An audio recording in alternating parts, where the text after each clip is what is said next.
할렐루야, 할렐루야. 예, 주님은 우리를 사랑하시고 우리를 통하여 하나님 나라의 역사를 이루어 주시는 줄 믿습니다. 얼마나 놀라셨습니까? 또 마음이 얼마나 어려우십니까? 그러나 이 모든 과정을 통하여 하나님은 하나님 나라의 위대한 일을 이루어 주실 것을 우리가 굳게 믿어야 한다고 확신합니다. 함께 평강의 왕이시며 공의의 하나님이신 주님의 이름을 찬양하며 주님께서 이 땅에 정의, 평화, 창조 질서의 회복이 이루어지는 은혜의 역사 펼쳐주시기를 우리가 함께 기도하기를 원합니다.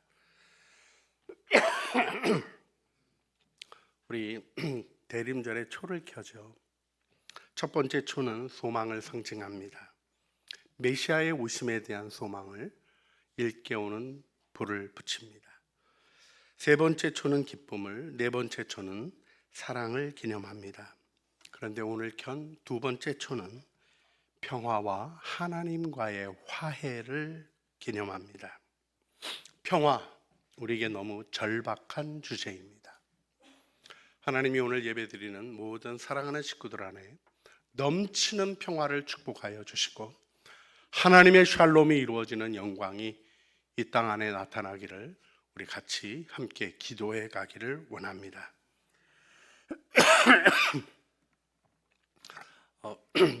평화를 얘기하는 제가 건강에 평화가 없는 것 같아서 조금 죄송한 마음이 있지만 그래도 주님이 이 모든 것들을 지나가게 하시고 이겨나가게 하실 줄 믿습니다. 교회는 오랫동안 평화라는 주제를 생각했습니다. 특별히 2차 세계대전 이후에 기독교 국가끼리 싸우며 선교사님들을 간첩으로 잡아넣는 그런 어려움까지 겪으면서 진정한 평화는 무엇일까 함께 깊이 고민하는 시간을 가졌었습니다. 이 고민 속에 우리는 하나님의 평화가 전쟁과 평화라는 구도에서 볼 것이 아님을 깨달았습니다. 참된 평화는 하나님의 공의가 실현되어지고 더 나아가서 화해를 통하여 하나님과 화목하는 일을 통하여 구원의 영광에 이르러야 하는 것임을 깨닫게 되어서 우리가 우리 정의, 평화, 창조 질서의 회복, JPIC 영어로는 그렇게 표현하는데 Justice, Peace and Integration of Creation 이 고백을 하는 겁니다. 하나님의 공의가 세워져야 진정한 평화가 이루어지고 그 평화는 우리를 하나님의 영광으로 인도하며 파괴되어진 자연세계까지 회복되어지는 영광으로 우리는 믿음으로 그 일을 바라봅니다. 여기서 우리는 불의가 사라지고 화목과 화합이 이루어지는 평화를 바라보게 됩니다. 우리 이사야 32장 17절 말씀을 보면 공의의 열매는 화평이요 공의의 결과는 영원한 평안과 안전이라 하는 증언을 보게 됩니다. 새롭게 번역된 새한글 성경 최근에 나온 성경 말씀으로 읽어보니까 공의가 평화를 이루어주고 공의가 영원한 안정과 안전을 누리게 해줄 것입니다 이야기합니다. 공의 없는 평화는 거짓 평화입니다. 공의가 세워져야 하고 의가 서야 하는 것입니다. 그 일을 위해서 우리 그리스도인들은 포기하지 않는 마음으로 공의를 세워가는 노력을 해야 합니다. 그런데 평화가 우리가 추구하는 평화가 정의를 무시하지 않고 정의가 실현되어질 때 따라오는 하나님의 선물인 것을 기억하며 하나님 나라의 길이 무엇인가를 바로 이해하는 것이 중요합니다. 주님은 그 일을 위해서 십자가를 지신 겁니다. 십자가의 구원, 그렇습니다. 그 일을 받아들이는 일은 나의 죄를 회개하고 하나님의 통치를 환영하는 일로 이루어지게 됩니다. 그래서 예수님께서 마태복음 4장 17절을 보게 되면 이때부터 예수께서 비로소 전파하여 이르시되 회개하라 천국이 가까웠느니라 하시더라 하는 말씀이 나옵니다. 여러분, 우리는 천국 증인입니다. 천국의 영광을 나타내는 일을 통하여 허망한 세상의 일들로부터 돌이켜 하나님 나라에게로 나오게 하는 일을 생각하게 되죠. 그래서 평화와 하나님과의 화목을 이해하는 대림절 두 번째 초의 의미를 회개라고도 하는 것입니다. 정의와 평화가 함께 어우러지는 이 아름다운 모습을 시편 85편 10절에서 12절은 인애와 진리가 같이 만나고 의와 화평이 서로 입을 맞추었으며 진리는 땅에서 솟아나고 의는 하늘에서 굽어보도다. 하나님께서 좋은 것을 주시리니 우리 땅에 그 산물을 내리로다. 우리가 이 시대의 어려움을 바라보면서 결국 하나님이 이 아름다운 모습으로 우리들의 삶을 이끌어 주시고 세워 주실 것을 굳게 믿고 용기를 가지시는 믿음의 식구들이 되시기를 주님의 이름으로 축복합니다. 하지만 우리는 분열과 대립의 상황 속에 놓여져 있습니다. 그렇습니다. 어떤 일이 일어나더라도 사실 지금의 구도 속에서는 화해와 화합이 보여질 수 없는, 끊임없이 갈등이 계속될 수밖에 없는 일을 생각하게 됩니다. 확실하게 이겨서 꽉 누르면 되는 것도 아니고 그저 그러려니 하고 넘어간다고 해결할 수 없는 우리들의 삶의 위기를 우리는 경험하고 있습니다. 이때 교회는 정의와 평화를 대립의 개념으로 보지 않는 것을 기억하셔야 합니다. 정의의 목적은 평화를 향하여 나가는 것이며 평화는 정의를 통하여 이루어져 결국 우리를 하나님의 영광으로 이끄는 은혜임을 마음에 기억해야 될 것입니다. 내 안에 분노를 표출하는 것 자체가 하나님의 정의가 아닙니다. 또한 불의를 간과하고 정의를 소홀히 생각하는 것은 하나님을 경외하는 마음이 아닙니다. 우리는 주님 안에서 우리를 부르신 부르심에 응답해야 하는 것이죠. 주님이 우리를 은혜로 부르십니다. 여러분의 삶의 자리에서 주님이 부르신 그곳에서 주님의 뜻을 향하여 나가는 진실한 노력 속에 하나님은 하나님의 통치를 우리 안에 가시적으로 펼쳐 주시는 것이죠. 제가 우리 장수련 자매에게 부르심이라는 찬양을 부탁했습니다. 나오셔서 찬양할 때 여러분들이 함께 마음을 열어 주님을 바라보시며 주님의 부르심의 아름다운 은혜를 마음에 다시 한번 새겨보시기를 바랍니다.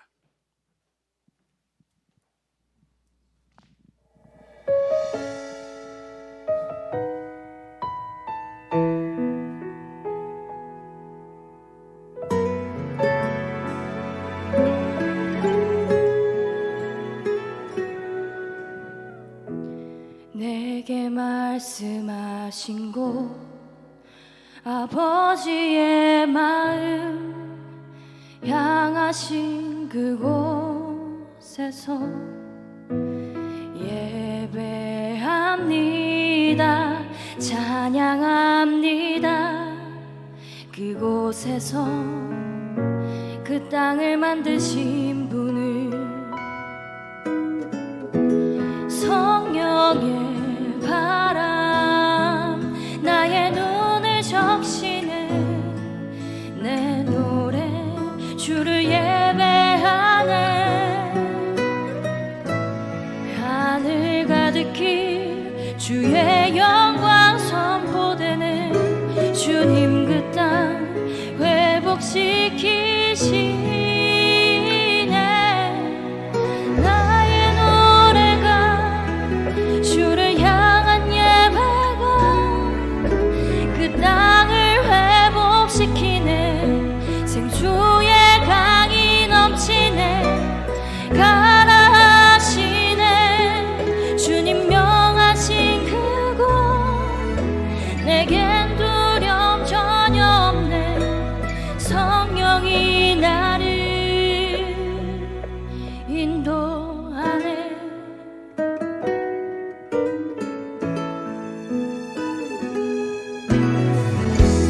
내게 말씀하신 곳 아버지의 마음 향하신 그곳에서 예배합니다. 찬양합니다. 그곳에서 그 땅을 만드신 분을 성령의 바람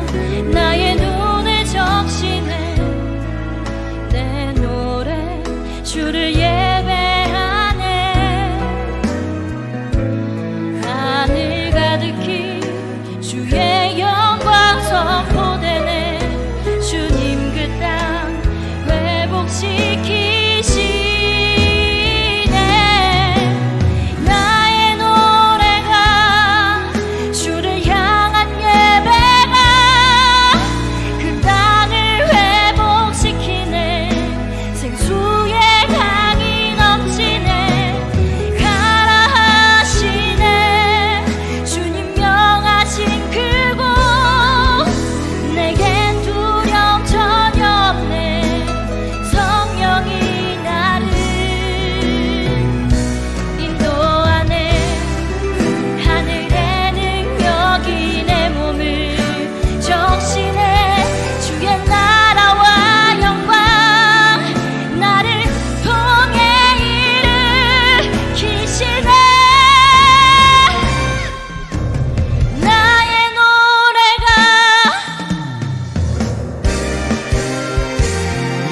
주를 향한 예배가 그 땅을 회복시키네. 생수의 강이 넘치네. 가라 하시네.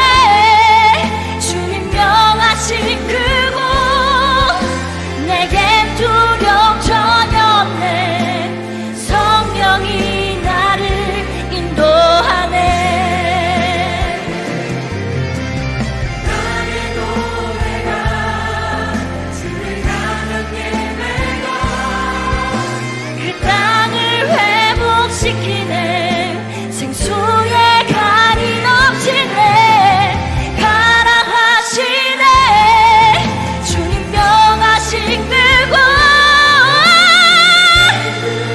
전혀 없네. 성령이 나를 인도하네.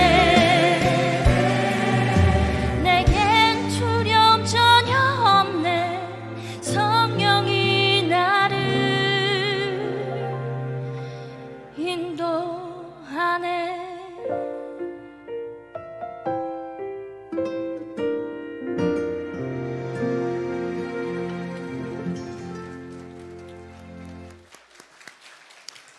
예, 귀한 섬김에 감사드립니다. 사실 우리 수련자매가 감기가 걸렸어요. 그런데 1부서부터 3부 이렇게 섬기는 일이 결코 쉽지 않습니다.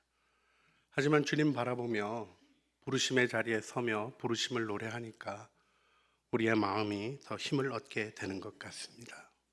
메마른 땅이라도 주님이 명하신 곳이 가장 풍성한 곳이요, 위험한 곳이라도 주님의 말씀이 있는 곳이 가장 안전하며 주님의 명령을 따르지 않은 것이 더 위험한 일임을 알아가는 믿음 속에 우리가 성령에 이끌리는 사람이 되어야 할 줄 믿습니다. 정의와 평화는 우리의 노력으로 이루어가는 것이 결코 아닙니다. 우리는 그것을 할 수 없습니다. 할 수 없다는 것을 보여주시는 것이 우리의 삶의 현상들 아닙니까? 그러나 우리는 믿음을 가지고 주님 안에서 이 일을 감당하는 하나님의 사람들이 되어야 할 줄 믿습니다. 정의와 평화는 확실히 대립적인 요소가 있습니다. 그렇습니다. 그럼에도 불구하고 이 둘을 하나로 우리의 삶의 현실에 고백할 수 있는 은혜는 무엇으로부터 나옵니까? 바로 십자가 사랑입니다. 주님은 자신을 희생하셨습니다. 다름 아니라 자기 희생이라는 십자가의 길을 통하여 정의, 평화, 창조 질서의 회복이 이루어지는 것입니다. 내가 원하는 것을 얻어내려고 하고 나의 주장을 통과시키려고 하고 그래서 강압적으로라도 내 일을 이루려고 하는 모든 시도들이 이 땅을 어지럽게 하지 않습니까? 우리의 삶에서는 외침 필요할 때 있지만 더 중요하게 우리 신앙으로 일으켜 세워야 할 기도가 있습니다. 우리는 하나님의 샬롬을 믿어야 하는 것입니다. 그리고 그 일은 우리의 힘으로 이루어지는 것이 아니라 하나님께서 이루어 주시는 것임을 확신해야 합니다. 여러분, 우리가 자기 희생이라는 길을 걷지 않고는 이게 해결되는 것이 아닌 것을 세상도 너무나 잘 알고 있고 우리가 역사 속에서 보아왔습니다. 남아공이 사실 백인들의 강압적인 통치로 큰 어려움을 겪었고 아파르테이트 정책에 의해서 수많은 흑인들이 참 처참한 어려움을 겪었습니다. 여러분 아마 상상 못하실 거예요. 거리에 보이지 않는 선이 있습니다. 백인 지역과 흑인 지역을 나눠 놓은 통보한 선이 있습니다. 그 선을 넘어오면 경고 없이 사격을 했습니다. 이런 어려움 속에서 공의와 자유를 외치다가 만델라가 체포된 겁니다. 그리고는 얼마간 감옥에 있었죠? 만 일을 넘겼습니다. 30년이 가까운 시간을 그는 대리석 띄어내는 그 엄청난 노동을 감당해야 했고, 겨울이 되면 남아공도 영하로 떨어지지 않지만 3도, 4도 떨어지거든요. 그 추운 곳에서 양말도 보급하지 않은 채로 고통스러운 삶을 지냈습니다. 하지만 자유를 얻게 되고 자신이 정치적 권력을 가지게 되었을 때 만델라가 했던 일은 무엇입니까? 그는 자신의 권력을 강화하는 일을 하지 않고 화해와 평화의 길을 선택했던 것입니다. 더클라크와 함께 손을 잡고 이 나라를 건전하게 다시 세워가자고 얘기하면서 노력했습니다. 만델라를 어렵게 한 사람은 백인들이 아니었습니다. 그와 함께 투쟁하며 같이 왔던 이들이 왜 배신했냐고 하는 어려운 얘기를 듣습니다. 그러나 만델라는 화합과 그리고는 나아갈 길이 보여지는 길을 선택했던 것입니다. 여기 이 남아프리카의 배경적으로 데스몬드 투투 주교 같이 평화를 이야기하고 설교하며 용서를 이야기하는 사람들의 이야기, 모두가 무시하는 가운데도 자신의 혼혈 무시받는 이에 발을 씻어주는 존귀한 사람들, 그리스도인들이 있었기 때문에 이 일이 구체적으로 가시적으로 효험을 가질 수 있었던 것이죠. 자, 오늘 우리가 본문에서 무엇을 배울 수 있을까요? 바울의 간증의 특징을 조금 우리가 주목해서 보기를 원합니다. 바울은 어떻게 법정에서 자기를 죽이려고 하고 자기를 모함하는 사람들이 가득한 법정에서 자기 이야기를 펼쳐갔는가 하는 것을 주목하기를 원하는데요. 먼저 여러분에게 물어보고 싶습니다. 간증이 뭔지 아시나요? 간증은 간단한 증거입니다. 이걸 기억하셔야 돼요. 많은 사람들이 내 증언에 은혜를 더하겠다고 뭐를 자꾸 더하려고 합니다. 내가 누군가에게 은혜를 받게 해야 되겠다는 망측한 마음의 유혹을 거절하지 못합니다. 은혜는 은혜가 세우는 것이지 우리가 조작할 수 있는 것이 아닙니다. 바울의 고백에는 삶의 진실함이 담겨 있습니다. 어떤 사람이 진실한 사람입니까? 어떤 사람이 진실한 말을 하는 사람입니까? 그는 회개한 사람입니다. 바울은 자신의 삶을 돌이켜 예수 그리스도에게로 나갈 때 나의 문제를 인정하고 나의 연약함을 인정하고 나는 죄인의 괴수이지만 하나님의 은혜가 나를 구원합니다는 믿음의 고백으로 섰기에 그는 다른 어떤 것에 의해서도 흔들리지 않았습니다. 사도행전을 보면 사도행전 9장, 22장, 26장에 바울의 회심 이야기가 나옵니다. 그런데요, 재밌게도 여러분 한번 이렇게 다 비교해서 보시면 얘기 전개가 똑같지가 않아요. 동일하지가 않습니다. 그렇습니다. 바울은 듣는 자에게 초점을 맞추고 말씀을 전합니다. 어떤 의미에서 의도 있는 증언이라고 얘기할 수 있겠습니다. 하나님의 체험이 같은 공간에서 같이 경험하는 일 속에서도 다르게 보여질 수 있습니다. 바울은 주님을 봤습니다. 영광의 주님으로부터 음성을 들었습니다. 같이 갔던 자들은 빛나는 빛은 보았지만 예수님은 보지 못했습니다. 무언가 소리는 들었지만 그 소리의 의미를 알지 못했습니다. 그렇습니다. 소위 객관적이고 확실한 진리가 무엇인가 우리 생각할 때 우리가 혼돈되는 부분을 겪습니다. 의도와 목적이 없는 말이 객관적인 거죠. 그런데 이 객관성이 표현되어져야 되는 것이 소위 뉴스입니다. 보도는 객관적인 보도를 목적으로 하는 것이죠. 그런데 우리가 경험하게 되는 것이 있습니다. 역사를 보면 역사의 기록 자체에 역사를 기록하는 사람의 세계관이 담기고 그 사람이 아무리 공정하게 노력한다고 해도 의도가 담깁니다.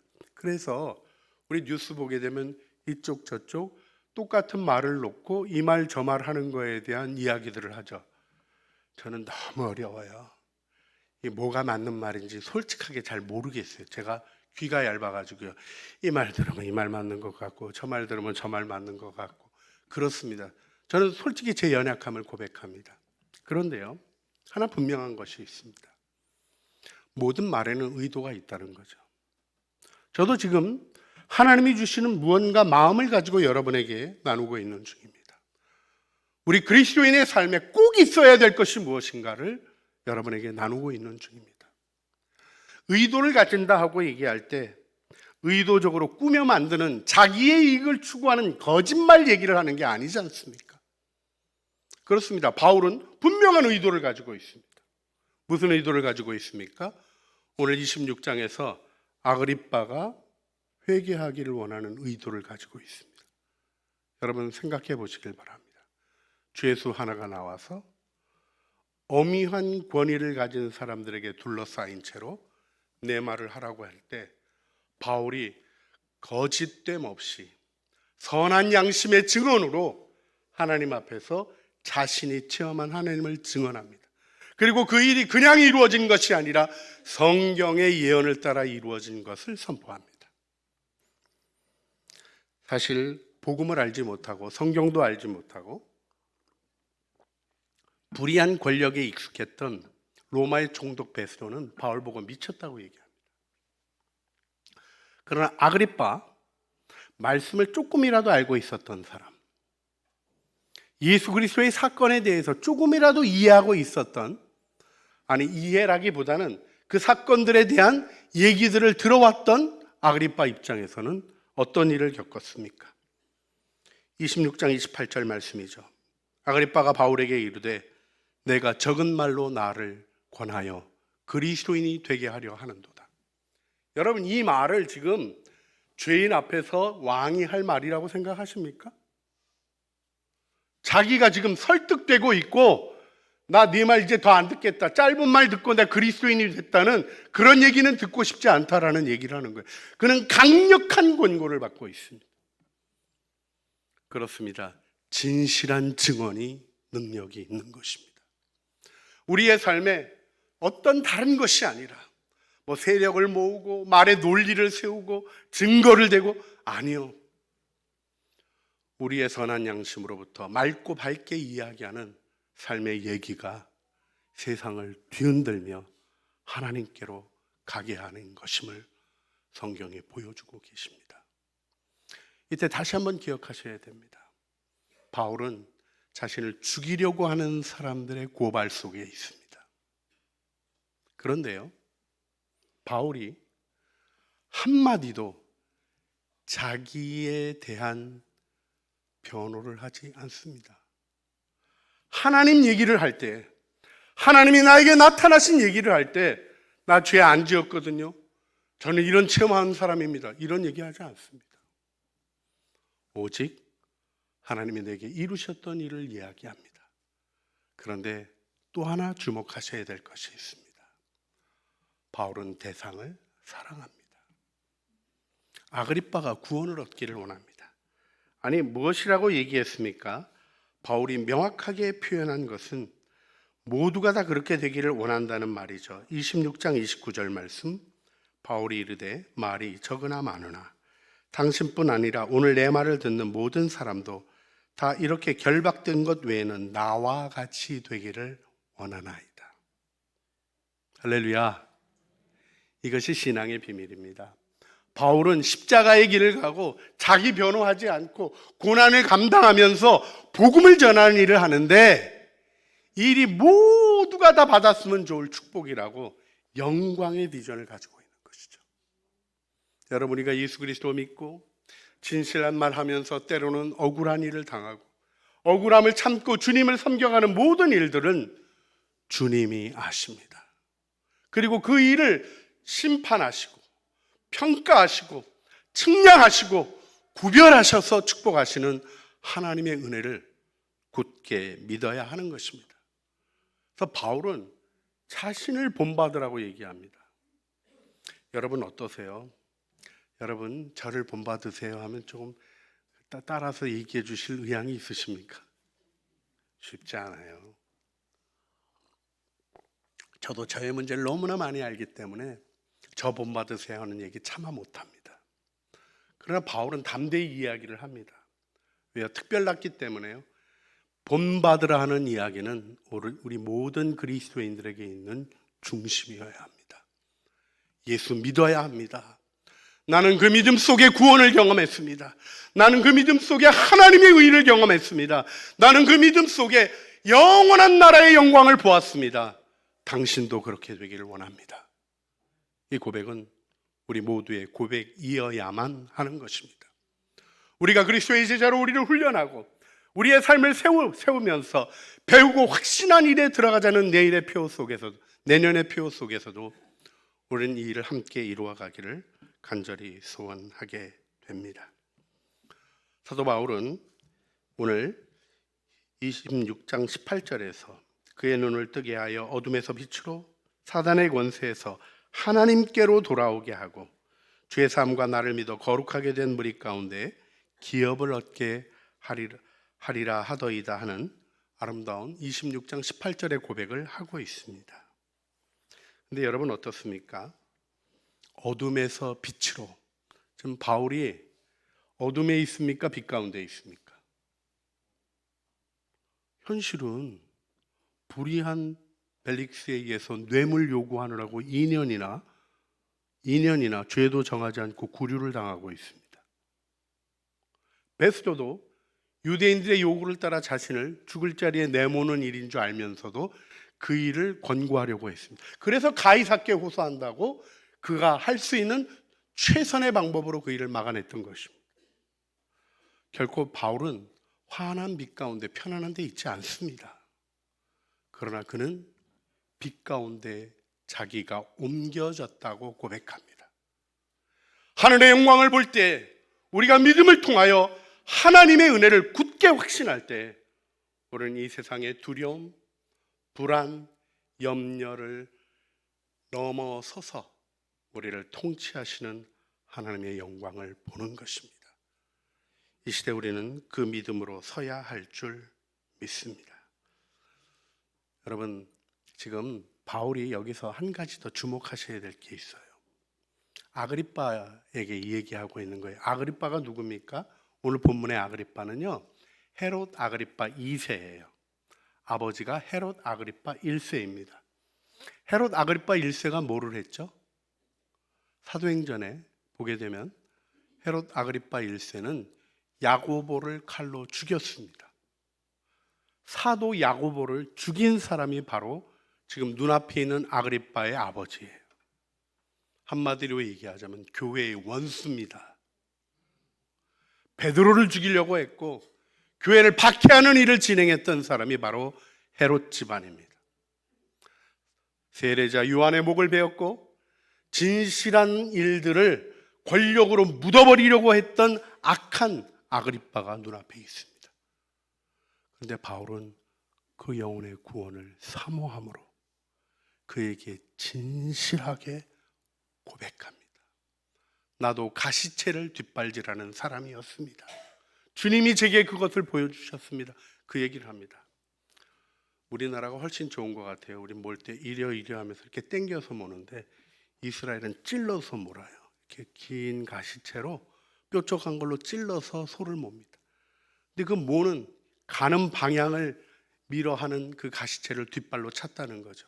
바울에게 있어서는 스데반의 순교로 자신의 양심이 일깨워지는 일에 대하여 거부하기 위해서 오히려 교회를 박해했던 그 일에 대한 부분을 깨달은 얘기를 하고 있는 것입니다. 그러면서 아그리빠도 돌이키기를 소원하고 있는 거죠.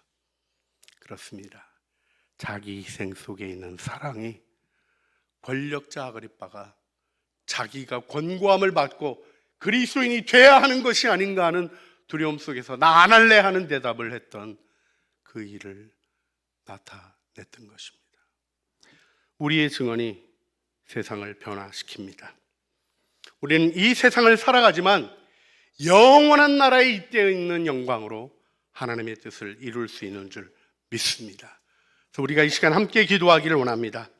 주님, 그 나라의 영광의 걸음으로 서게 하여 주시옵소서. 진실한 믿음으로 서게 하여 주시옵소서. 선한 양심의 부끄러움 없는 태도 속에 이 시대를 살아왔던 일에 대하여 하나님 앞에 우리 자손들에게 부끄럼 없이 서는 믿음의 사람으로 서게 하여 주시옵소서. 우리 간절한 마음으로 주여 한번 부르시죠. 주님 앞에 기도하시겠습니다. 주여, 사랑과 은혜가 풍성하신 아버지 하나님, 저희들 주님 앞에 섭니다. 하나님의 은혜로 우리를 붙드시는 주님의 은혜 앞에 섭니다. 저희들을 돌보시고 세우시는 주님의 능력 앞에 섭니다. 하나님, 열방을 통치하시는 하나님의 영광이 우리의 삶을 통하여 드러나기를 소원하고 하나님의 뜻이 하늘에서 이루어진 것처럼 땅에서도 이루어지게 하여 주시옵소서. 우리의 간구를 들으시는 주님, 예수님 이름으로 기도합니다. 아멘. 370장 믿음의 고백으로 함께 부르시겠습니다.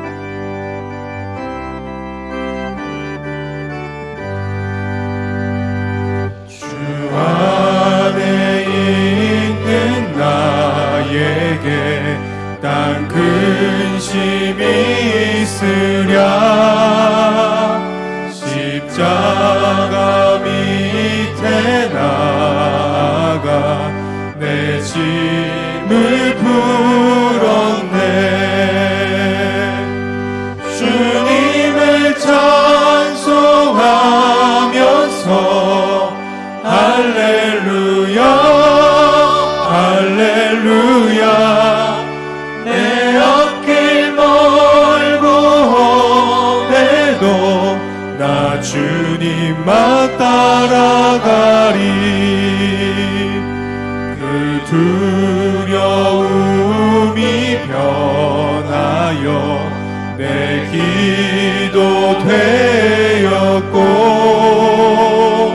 전날의 안숨 변하여 내 노래 되었네.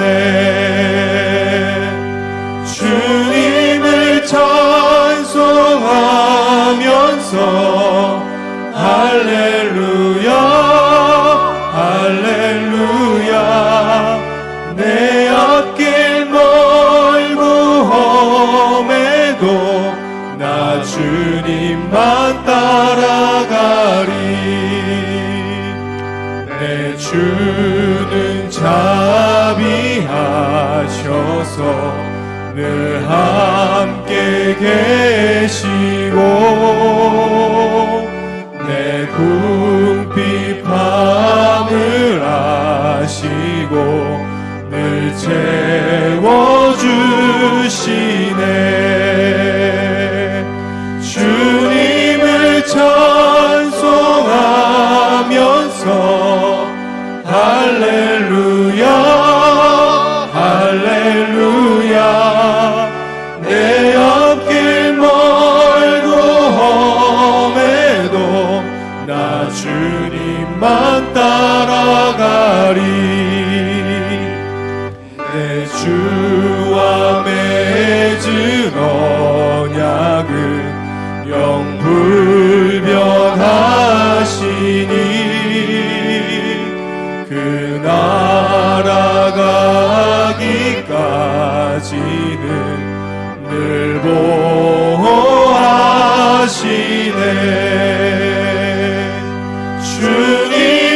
찬송하면서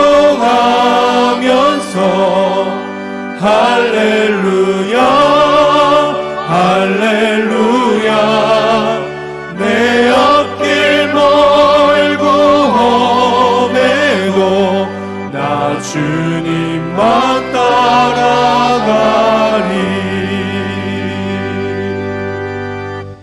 바울이 이르되 말이 적으나 많으나 당신뿐 아니라 오늘 내 말을 듣는 모든 사람도 다 이렇게 결박된 것 외에는 나와 같이 되기를 하나님께 원하나이다. 이제는 우리 주 예수 그리스도의 은혜와 아버지 하나님의 사랑과 성령 하나님의 교통하심이